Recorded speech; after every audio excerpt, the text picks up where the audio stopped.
Donc bonjour et bienvenue à toutes et à tous pour cette 14e bulle des deux rives qu'on est ravis, Céline et moi, d'animer aujourd'hui avec Karine Lapré et avec vous, près de 200 participants inscrits. Donc comme d'habitude, vous nous rejoignez au fur et à mesure et on en profite pour vous présenter rapidement la SCOP Les Deux Rives et la démarche des DQE dans laquelle s'inscrivent ces bulles des deux rives.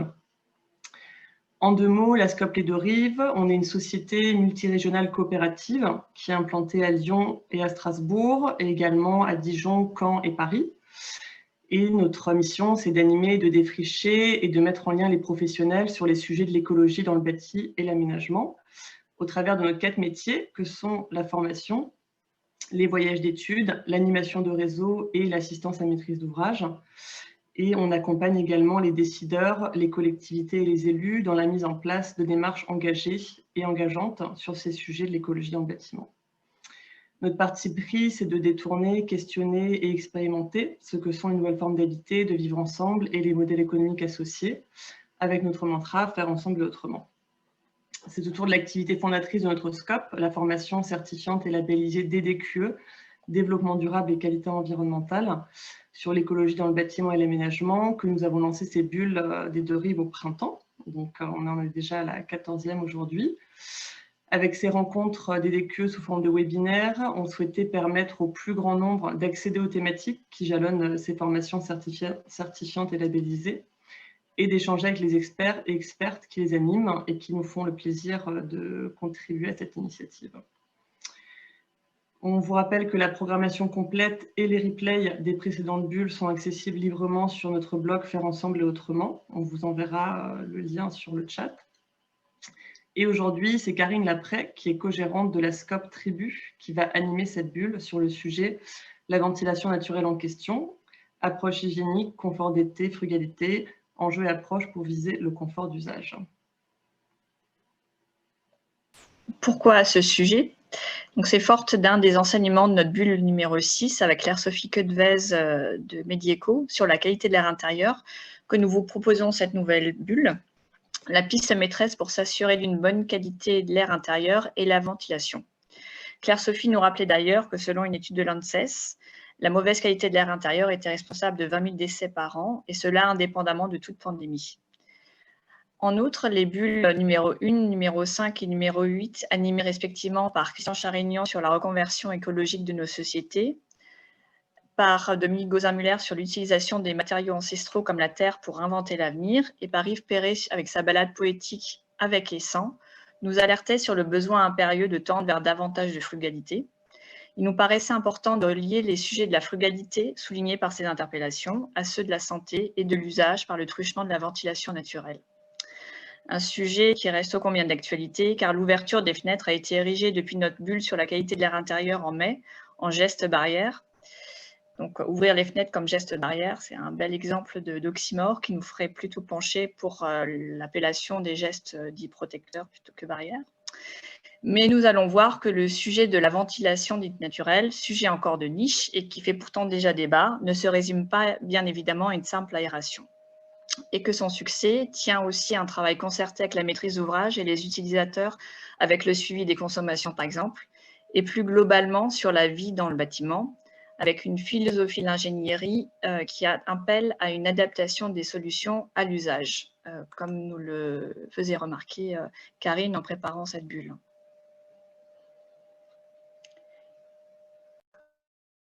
Quelques mots sur le déroulé technique de cette bulle. On peut passer à la slide suivante, s'il te plaît, Karine. Donc, comme d'habitude, le webinaire se déroule en 2 temps, qui correspondent à 2 sujets traités par notre intervenante. Chacun des sujets se déroule en 2 parties de 15-20 minutes chacune. Tout d'abord, la présentation par l'intervenante, et ensuite un temps de questions-réponses que Céline et moi animons sur la base de vos réactions et questions posées dans la section « Converser ». Donc, si vous avez une question ou une réaction, pendant la présentation ou pendant les questions-réponses, vous pouvez écrire dans le chat, de préférence de façon synthétique, et on se fera les porte-voix de ces questions auprès de Karine.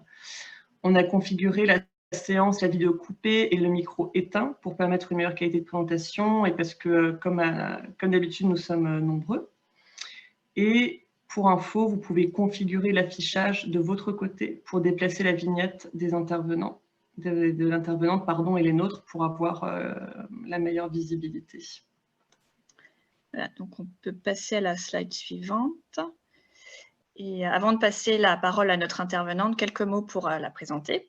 Donc, Karine, tu es ingénieure énergie et environnement, co-gérante de Tribu, bureau d'études spécialisé dans la conception de projets urbains éco-responsables, basé à Lyon et à Paris. Tu fais partie des intervenantes historiques en formation des DQE sur les thématiques de la ventilation naturelle, du confort d'été et des synergies pour le passage à l'action des acteurs du durable, en co-animation également avec Fabienne Marcoux, architecte, et Anne Berruyer, coach et kinésiologue. Et tu interviens également sur les techniques alternatives de la gestion des eaux de pluie, avec toujours une approche en permaculture de projet, en co-conception, dans une démarche appelant à la frugalité et avec le leitmotiv du bon système au bon endroit. Karine, tu nous proposes d'articuler ton propos, dans un premier temps, sur les enjeux de la ventilation naturelle pour viser le confort d'usage, enjeux en termes de santé, de confort et de frugalité, et avec une approche des différentes typologies et solutions alternatives. Puis un second temps de retour d'expérience de bâtiments exemplaires et innovants dans leur performance environnementale et où une attention particulière a été apportée à la garantie dans les débits hygiéniques en ventilation naturelle. Voilà, nous te laissons à présent la parole, Karine, pour le premier temps d'intervention de cette 14e bulle. Et on se retrouve tout à l'heure pour la partie questions-réponses. Merci Hélène, merci Céline. Bonsoir à tous. Effectivement, ça y est, il fait nuit. On est parti sur la phase sympathique. Je suis ravie de vous retrouver sur ce sujet qui, comme vous le savez, pour ceux qui me connaissent, nous est très cher au sein de Tribu. Ma présentation sera en deux parties, comme vient de le préciser Céline, où dans un premier temps, je serai plutôt de l'ordre théorique. Vous m'excuserez, on sera un peu plus théorique. Et l'idée, c'est qu'on puisse approfondir dans le cadre de l'échange de ce premier temps. Et puis, on restera dans la pratique, évidemment, dans le deuxième temps, sur la partie retour d'expérience sur 2 opérations. Sachant que je suis aussi là pour répondre à vos autres questions sur d'autres opérations. Alors, petite introduction. Voilà. Donc, de quoi on va parler là? On va parler d'abord de qu'est-ce qu'on appelle ventilation naturelle, de laquelle on parle. Globalement, quelles sont les techniques, comment on peut la mettre en œuvre et surtout comment on prend le confort d'usage dans cette question un peu générale de la ventilation naturelle. Premier enjeu, la ventilation naturelle, c'est évidemment, comme tous les autres sujets de l'éco-responsabilité, une nécessité d'arbitrage. Ça veut dire que quand on a à se pencher sur cette réponse, qui peut être une réponse technique, qui est surtout une réponse d'approche, enfin de quoi méthodologique et de conception, on va balayer un peu toutes ces questions qui répondent à 3 grands enjeux. Évidemment, d'abord, le confort, la santé, le bien-être. La ventilation, c'est d'abord pour respirer. Les questions environnementales associées, la question des ressources et la question de l'adaptation au changement climatique et de la réduction des émissions de gaz à effet de serre. Et dans tout mon propos, c'est ça que je voulais partager surtout avec vous, tous ces facteurs-là sont toujours intégrés dans les sujets qu'on va porter. Dans ce sur quoi je vais intervenir aujourd'hui est un cas de figure particulier, c'est la ventilation naturelle pour assurer le débit hygiénique dans les bâtiments. Ce n'est pas de la ventilation naturelle uniquement pour le confort d'été. Je me placerai bien évidemment dans la question de assurer le débit hygiénique. Donc c'est une solution qui va remplacer les autres solutions de ventilation hygiénique pour l'ensemble des bâtiments et des typologies. Alors, la philosophie, évidemment, qu'on partage au sein de Tribu depuis de nombreuses années, c'est la frugalité, c'est ce qui innerve chacun de nos projets. C'est ce qui fait qu'aujourd'hui, on est vraiment dans cette question de la définition de l'ingénierie éco-responsable, avec quelques phrases qui sont, on va dire, notre leitmotiv, hein. Évidemment, faire mieux avec moins. Le bon système technique au bon endroit, ça veut dire certainement pas forcément du high-tech, pas forcément que du low-tech, sans technique du tout, mais la technique apporte une réponse au bon endroit. C'est comment réinterroger les standards aujourd'hui, notamment sur cette question de la ventilation et surtout des solutions qui sont apportées, et comment, autour de ça, autour d'un sujet comme celui-là, on est en capacité, évidemment, de mobiliser tous les acteurs de l'acte de construire, parce que ce sujet-là, il va intéresser toute la chaîne d'acteurs tout au long du projet, et questionner l'usager, questionner le maître d'ouvrage, mais surtout les concepteurs, et tous les concepteurs autour de ce sujet. Dans la démarche de choix de la ventilation naturelle, on est également dans une démarche qui est celle, en tout cas illustrée sur l'énergie, qui est issue des négawattheures, mais qu'on applique à toutes les questions environnementales ou toutes les questions finalement sur lesquelles on doit se poser, qui sont d'abord réduire les besoins et travailler sur la transition des modes de vie, la réinterrogation des standards, ensuite travailler sur des systèmes efficients et le bon système. Et puis, seulement une fois qu'on est dans ces systèmes-là, on a recours à des solutions alternatives ou à des compléments de solutions pour améliorer le fonctionnement des systèmes au global. Évidemment, je vous invite à aller consulter le site de la frugalité sur ces questions de philosophie. Alors, la ventilation naturelle chez Tribu, c'est une ancienne histoire. Ça a démarré à la fin des années 90 sur une de nos premières opérations, qui est le lycée de Connery. À l'époque, avec Lucien Kroll, et l'entreprise, puisque c'était une conception-réalisation, on a fait le choix de tester cette question de la ventilation naturelle, parce qu'on avait été, on va dire, intéressé par les références anglaises de Randall Thomas et de certains autres architectes. Et on s'était dit, voilà, il faut qu'on teste un peu cette question empiriquement, parce qu'à l'époque, on était vraiment sur du modèle empirique, les modèles de simulation n'existaient pas. Et on pourra aussi se questionner sur ce qui existe aujourd'hui sur ces modèles. Et donc, on avait testé sur l'administration du lycée de Connery cette approche de la ventilation naturelle par tirage thermique. Et puis, derrière, l'opération qui nous a mis vraiment dans les roues, c'est le lycée du Pic Saint-Loup, au début des années 2000, avec l'agence Pierre Tour, dans un contexte climatique qui nous a semblé le plus favorable à l'époque. Et puis, on continue avec nos partenaires architectes. Et évidemment, je ne cite pas les bureaux d'études, mais la dimension de l'architecte ici, Philippe Madec, depuis des années, Plage Arrière, Techné, et puis plus récemment, Novae et Z Architecture. Mais on continue de développer d'autres projets. On en a actuellement un certain nombre en études qui ne sont pas ici des réalisations qu'on peut partager. Voilà. Alors, au-delà de cette question, la question fondamentale de la ventilation naturelle, mais c'est au départ la question de la ventilation, et qui, comme le disait en préambule Céline, doit être interrogée. Aujourd'hui, les débits hygiéniques sont réglés par une réglementation, un règlement sanitaire départemental type qui date de 1979, qui est éminemment lié à l'énergie, puisqu'il a été érigé au moment du choc pétrolier.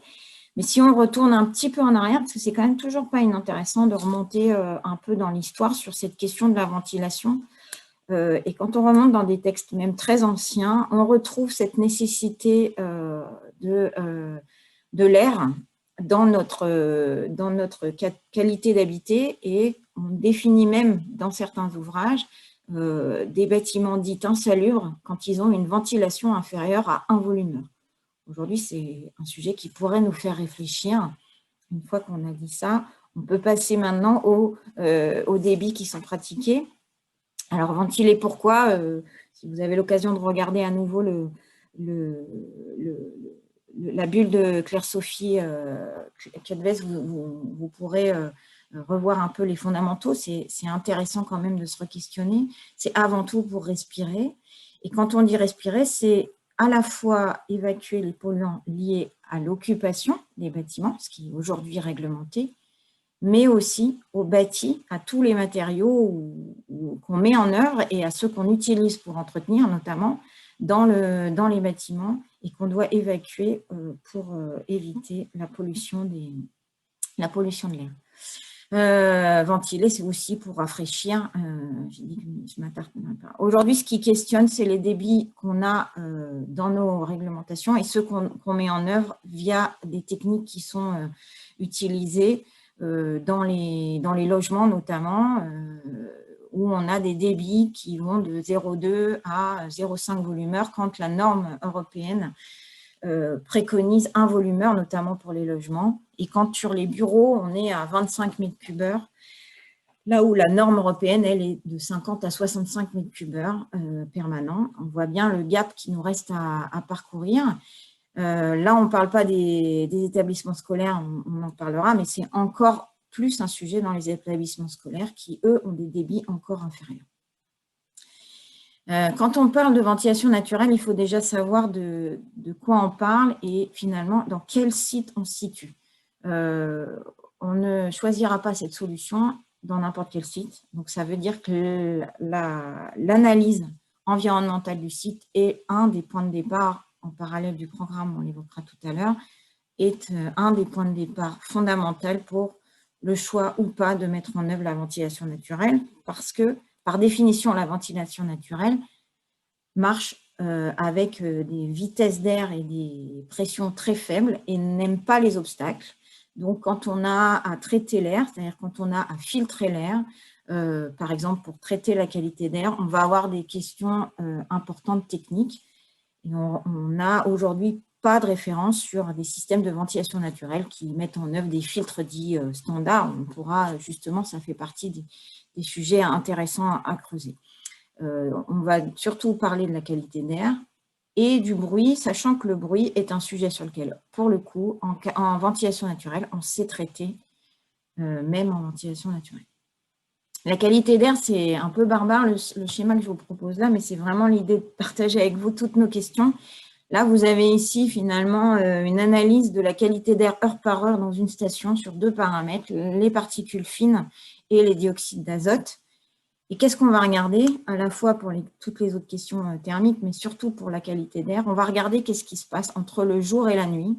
Par exemple, l'été, est-ce qu'on va pouvoir ouvrir les fenêtres? Et qu'est-ce qui se passe entre l'été et l'hiver? Et notamment pour voir si effectivement en hiver, on a capacité à pouvoir gérer la ventilation en hygiénique naturelle sans filtration. Pour le site, on a un vrai sujet qui aujourd'hui est un peu… Alors sur la qualité d'air, on a les données, on sait travailler à partir des données existantes aujourd'hui. Ce n'est pas des données qu'on peine à aller chercher. Par contre, sur la notion microclimatique, c'est un sujet aujourd'hui qui n'est pas encore bien documenté, sur lesquels les données sont plutôt à grande échelle. Or, évidemment, la ventilation naturelle va s'intéresser au microclimat, à la fois en termes de température, pour lequel il faudra regarder, entre autres, la question de l'îlot de chaleur urbain, mais aussi, parce que la ventilation naturelle marche sur le gradient thermique, mais aussi qu'est-ce qui va se passer demain, comment on peut dimensionner ou imaginer un bâtiment en ventilation naturelle avec un climat qui va changer, avec des impacts sur les ressources, sur les vagues de chaleur notamment, qui sont un des sujets fondamentaux. Mais surtout, la ventilation naturelle, c'est la question du vent. Et ça, c'est malheureusement un sujet aujourd'hui qui est encore peu traité, en tout cas qu'il faut qu'on modélise très finement dans certains endroits pour arriver à être pertinent dans la solution qu'on va proposer, parce que, je le rappelle, l'objectif, c'est de garantir les débits hygiéniques. Quand on ouvre les fenêtres, on se dit, bah, bon an, mal an, ça marchera pas, traversant, pas traversant. J'écoutais tout à l'heure, dans le cadre d'une restitution de recherche, une étude qu'ils sont en train de faire sur la ventilation traversante des logements, où ils disent, même en urbain, tout ça, ça marche. Mais ça n'est pas garanti sur le débit hygiénique et il faut bien apprendre à garantir l'emplacement qu'on va mettre de l'entrée d'air, l'emplacement de l'extraction d'air. Toutes ces questions-là sont liées à l'aérolique fine du bâtiment. Une fois qu'on a dit dans quel site on se situe et quelles données on doit aller chercher, on va creuser ça avec le programme pour lequel on travaille. Et là non plus, on ne sera pas systématique. Ce n'est pas parce qu'on va travailler sur un programme de logement, de bureau ou de scolaire qu'on va nécessairement mettre en œuvre la ventilation naturelle. Dans le programme, il y a toute la question typologique d'usage. Qu'est-ce que c'est les besoins en termes de ventilation? À quel endroit on se situe, évidemment, du point de vue thermique? Est-ce que les impacts en consommation de chauffage sont pertinents? Donc là, on va regarder l'impact de la ventilation dans les besoins de chauffage. Et l'idée de se dire, c'est oui, on peut utiliser la ventilation naturelle, mais il faut trouver un équilibre entre besoin de chauffage, consommation globale, coût global et charge, facture énergétique, parce que ce n'est pas parce qu'on est très vertueux en énergie primaire, parce qu'on a mis du bois, par exemple, on est très bon en énergie primaire, on pourrait consommer le moins, on pourrait imaginer qu'on ne consomme pas. Par contre, la facture énergétique, elle est loin d'être négligeable. Donc, l'enjeu, c'est vraiment de travailler tous ces paramètres, sachant qu'on partira toujours d'un bâtiment traité du point de vue de l'enveloppe et isolé. Mais on voit ici, alors il faut regarder un peu plus en détail, mais on voit que de toute façon, l'enjeu de la ventilation n'est pas tout à fait le même selon les typologies de bâtiments qu'on va regarder. Et là, je parle à nouveau de ventilation hygiénique. On n'oubliera pas, dans cette approche-là, évidemment, tout le reste des questions. Le niveau de performance. Dans un programme, on a un maître d'ouvrage qui nous donne un objectif. Alors, si l'objectif, il est d'être passif à 15 kWh, alors là, honnêtement, si c'est la valeur absolue du passif qui est l'objectif, on va oublier la ventilation naturelle, parce qu'on ne saura pas atteindre ce 15 kWh dans un fonctionnement normal. On verra tout à l'heure que sur le briscope, c'était l'objectif, mais ce n'était pas un projet labellisé. Dans un cadre de label, ce n'est impossible d'y arriver. Par contre, si on veut être sur un objectif BPOS 1, 2, 3, 4, voilà, tous les niveaux réglementaires aujourd'hui, au final, on n'a pas d'impossibilité. Et on regardera cette question au sens global, ce que je disais tout à l'heure, le besoin de chauffage, la consommation totale, mais aussi les approches en énergie grise, parce que l'idée, ce n'est pas non plus de surajouter de l'énergie ou du carbone dans le bâtiment par rapport à la consommation, c'est l'ensemble des choses qui doivent être regardées. Et on le regardera évidemment en coût global pour l'utilisateur. Qu'est-ce que ça veut dire en termes de maintenance? Qu'est-ce que ça veut dire en termes de charge? En termes de renouvellement et en termes de gestion. Et un sujet qui est un sujet important quand on parle de ventilation hygiénique, c'est la question du confort de l'utilisateur en hiver, puisqu'effectivement, on amène de l'air frais de l'extérieur. Contrairement aux solutions en double flux, l'air n'est pas préchauffé. Donc, il faudra éminemment regarder cette question du confort d'hiver, même si on pourra partager une de nos opérations est aujourd'hui en double flux avec un récupérateur de chaleur, une école dans la région parisienne. En résumé, voilà tout ce qu'il faut connaître avant de se lancer dans la ventilation naturelle, c'est tout ça. Une fois qu'on est là, on se dit surtout, maintenant, il faut qu'on arrive à se mettre tous ensemble pour aller vers ce projet, parce qu'un projet de ventilation naturelle, en débit hygiénique, à nouveau, c'est un ensemble de choses. C'est à la fois de l'envie d'aller se frotter à pas mal de freins qu'on pourra partager derrière dans la discussion, du point de vue réglementaire, du point de vue technique, du savoir-faire global de l'ensemble de l'équipe.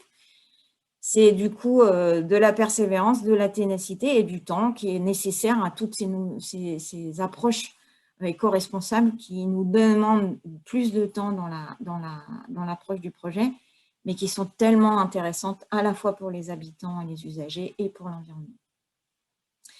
Voilà sur la partie théorique. Si maintenant je balaye les quatre grandes techniques de ventilation naturelle, enfin en gros, on a toujours la ventilation naturelle mono-orientée. On peut aussi, le débit n'est pas contrôlé, mais si on est sur de la ventilation mono-orientée, on a la ventilation traversante et puis on utilise enfin le tirage thermique, c'est le moteur supplémentaire pour augmenter le débit de ventilation naturelle. Associé à ça, on va rajouter des moteurs d'assistance. Quand je dis moteur, ce n'est pas des moteurs qui consomment de l'énergie, c'est les moteurs naturels. Le soleil, par exemple, quand on chauffe le haut de la cheminée, on peut augmenter le gradient thermique et augmenter le tirage. Et le vent, qui est notre grand ami dans la ventilation naturelle, mais qui est parfois un ennemi également, il faut l'intégrer pour assister le tirage. Du coup, on parlera de ventilation naturelle, assistée et contrôlée. Et tout ce dont on va parler ensemble sur les applications, nous sommes bien dans cette approche-là, c'est de contrôler le débit à la fois en hiver et en été, et de l'assister pour l'assurer. Ça veut dire que là, il y a un petit peu de technique. On est aussi dans le contrôle et la gestion, ça veut dire un peu d'organes de technique. Voilà sur la première partie de l'intervention. J'attends vos questionnements et avec plaisir pour échanger.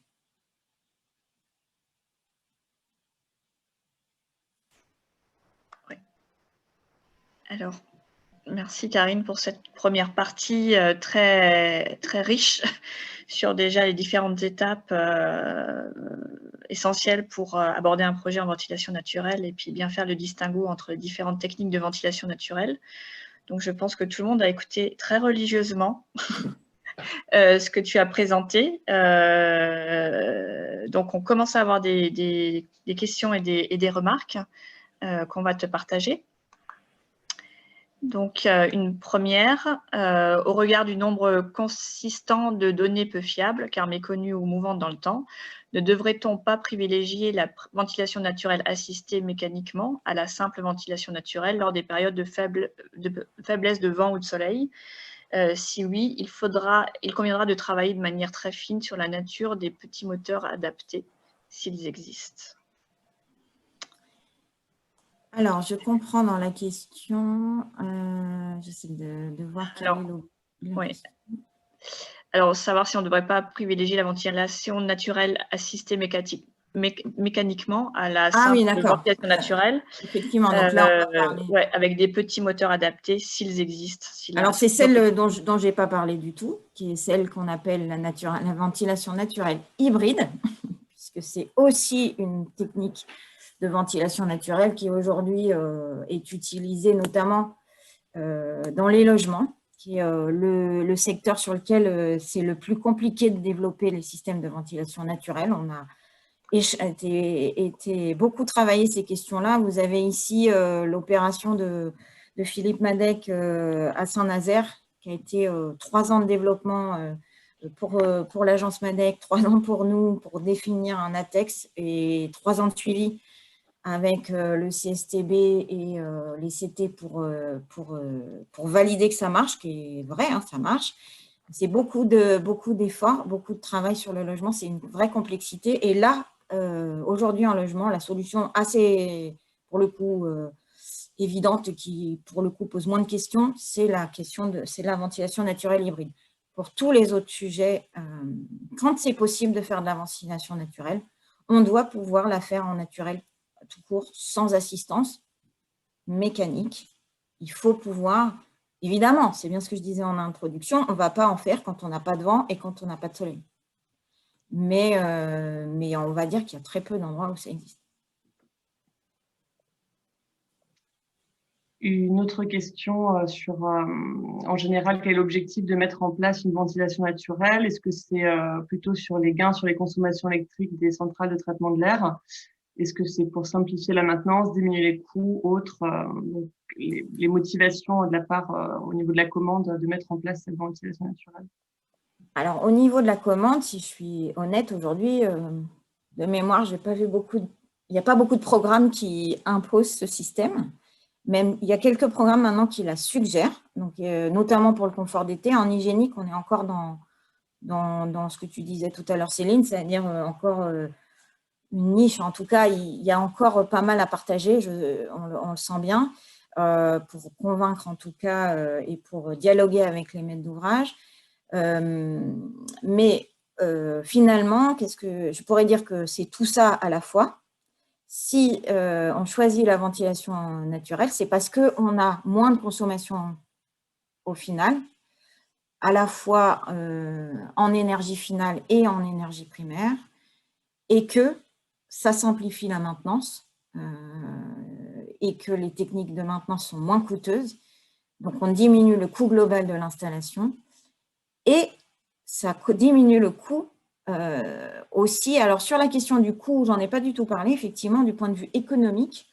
Aujourd'hui, les systèmes qui sont mis en œuvre ne sont pas très nombreux. Il y a très peu de fabricants.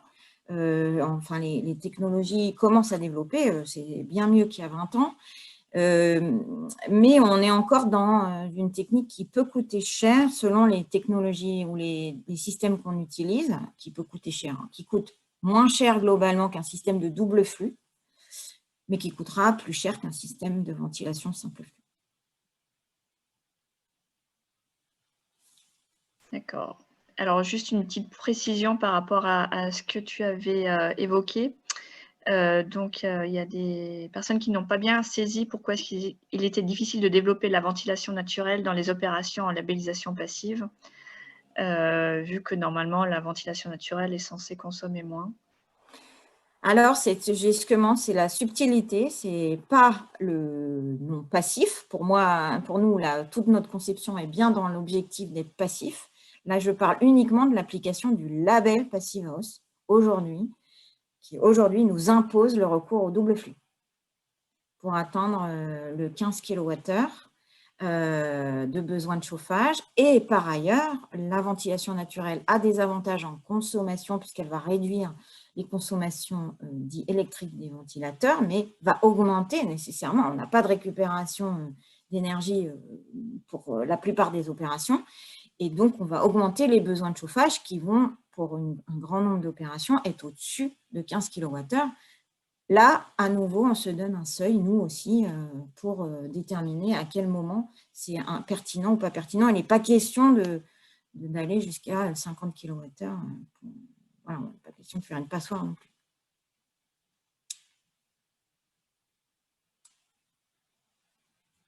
Une question sur tu parlais de l'importance des climats, donc là, à l'échelle urbaine, au niveau du quartier, du microclimat. Qu'en est-il des compétences humaines à disposition? Comment ça se passe, comment sont modélisés ces éléments? Alors là, c'est un des cœurs de notre recherche. On accompagne des thèses aussi sur ces questions-là, mais aujourd'hui, les modélisations microclimatiques sont encore à l'état de recherche. Les outils ne sont encore pas à la hauteur de ce qu'on aimerait en opérationnel.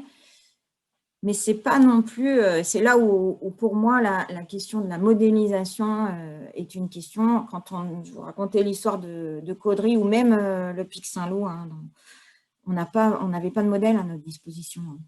La simulation thermique dynamique démarrait tout juste. Les modèles n'étaient pas ceux qui sont aujourd'hui. Et alors les modèles aéroliques étaient de l'ordre de la recherche fondamentale.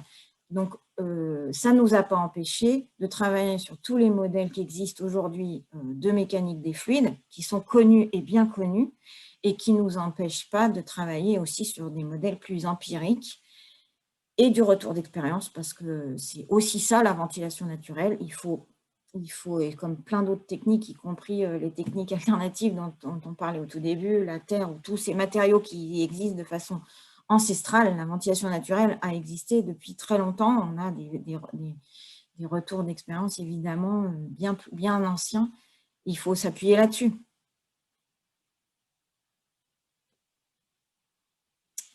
Ah oui, parce qu'on dit, la question c'était est-ce qu'on peut être optimiste? Alors oui, on peut être optimiste, mais je ne suis pas sûre que ce sera ce qui réglera la question. Mais il faut continuer de chercher dans ces échelles-là de toute façon. Alors, il y a des personnes qui s'interrogent sur le couplage ventilation naturelle avec détection de taux de polluants à l'intérieur des bâtiments. Est-ce que parfois cette ventilation naturelle est accompagnée d'une sonde de mesure du taux de CO2 dans les pièces, de telle sorte que si la ventilation est trop faible, les utilisateurs ouvrent les fenêtres? Ouais. Et ouais. Donc ça, c'est les petits organes de régulation que je vous disais tout à l'heure. On va y revenir sur les deux cas de retour d'expérience, mais évidemment, pour contrôler et réguler, il faut qu'on sache un peu ce qui se passe dedans. Donc, pour qu'on sache ce qui se passe dedans, on a de toute façon, quand les occupants sont là, des sondes de CO2 ou des mesures de débit ou des mesures de vitesse d'air. Il faut qu'on puisse effectivement adapter pour garantir le débit hygiénique et adapter à l'occupation. Donc ça, c'est une des techniques sur lesquelles il faut absolument mettre en œuvre dans la ventilation naturelle. Merci. On a une question. Alors, on nous pose la question par rapport à la visibilité des réactions. Vous pouvez les paramétrer, les envoyer à tous les panélistes, donc tout le monde, ou juste les intervenantes. Voilà, c'est pour ça que vous ne voyez pas forcément toutes les questions défiler, parce qu'il y en a effectivement beaucoup, et c'est très bien. Une question d'une participante qui pose la question d'envisager la ventilation naturelle pour des maisons de particuliers en rénovation. Courage ou témérité? Alors, pour le coup, la maison individuelle, ce n'est pas un sujet qui me semble, moi, très compliqué. Il existe aujourd'hui, d'ailleurs, des techniques, alors pas forcément valorisées commercialement, hein, mais il existe des systèmes de ventilation naturelle qui sont développés pour les maisons individuelles. En tout cas, c'est possible et c'est tout à fait imaginable. Et on est plutôt sur les systèmes que j'évoquais tout à l'heure, parmi les fabricants qui travaillent alors plutôt à l'échelle du collectif et de la réhab, mais pour moi c'est gérable en individuel, c'est VTI qui est un des fabricants qui travaille sur la ventilation naturelle hybride, mais qui peut marcher uniquement en naturel. Ce n'est pas obligé de mettre le petit moteur pour assister. Et si je vais plus loin, on a une opération que je ne présenterai pas ici, mais qui est une opération à Bordeaux, mais que je vous invite à aller voir dans le cadre du off du DD. Vous verrez les vidéos, peut-être vous l'avez déjà croisées, d'opération Boncourt avec Aquitanis, qui est une opération en ventilation naturelle uniquement par l'ouverture des fenêtres et la gestion des entrées d'air dans les fenêtres, et qui ne met pas en place de cheminée non plus. Et ça, on est dans du logement. Donc, on travaille sur de la ventilation par les fenêtres et les entrées d'air dans les fenêtres dans un logement. D'accord. On va le mettre en ressources dans le fil de la bulle, cette opération d'Aquitanis. Et une dernière question, parce qu'on a eu pas mal de remarques et de questions là depuis un quart d'heure. Comment prévenir les risques de déperdition thermique en hiver et garantir la rentrée d'air frais en été? Alors, sur les déperditions d'hiver, je ne comprends pas bien la question, mais je vais essayer d'expliquer. Alors, on est exactement dans le même cas de figure qu'une simple flue. À partir du moment où on régule le débit qu'on fait rentrer. Ça veut dire que techniquement, on a sur les fenêtres, ici, vous avez des entrées d'air autoréglables. La même chose que sur les ventilations en simple flux. On régule le débit qui rentre dans les pièces. Donc, on régule les déperditions comme on régulerait en simple flux. On n'a pas de récupération de chaleur, donc effectivement, par rapport à un double flux, on va être moins efficient, même si on verra aussi dans les opérations, selon si on peut arriver à faire de la ventilation naturelle double flux, on peut aussi gagner un petit peu sur la question de la déperdition entrée d'air. L'été, c'est, pour garantir le débit hygiénique, le point le plus important en termes de conception. Parce qu'effectivement, en été, on a des cas de figure qui se posent, on a parfois des équilibres thermiques, auquel cas le moteur thermique n'est pas le moteur qu'on va devoir privilégier. Et c'est là où le moteur du vent va nous aider à passer le cap pour garantir les débits d'air hygiénique. Et c'est bien dans ces cas-là, si on n'a pas de vent, qu'on aura du mal à passer en ventilation naturelle dans les cas de figure où on travaille la ventilation naturelle. Aujourd'hui, on n'a pas eu de cas où ça n'a pas été possible, mais il faut le regarder quand même de façon fine. En urbain, on a des vraies questions de parasites d'aérolite urbaine, et puis il faut le prendre en compte, la question des freins, par exemple dans les zones très boisées, on aura une grosse rugosité, on a moins de vent, il faut se questionner. On a pas mal de questions qui continuent à nous arriver aussi sur des équipements, mais on va vous proposer de passer à la seconde partie qui répondra pour partie à ces questions-là, et on garde sous le coude des questions qu'on n'a pas posées pour les amener lors de la deuxième période d'échange pour qu'on puisse tenir notre timing. Voilà. Et notamment des questions sur la garantie des débits d'air hygiéniques. Tout à fait, qui est vraiment la question qu'on se pose, évidemment. À tout à l'heure. À tout à l'heure.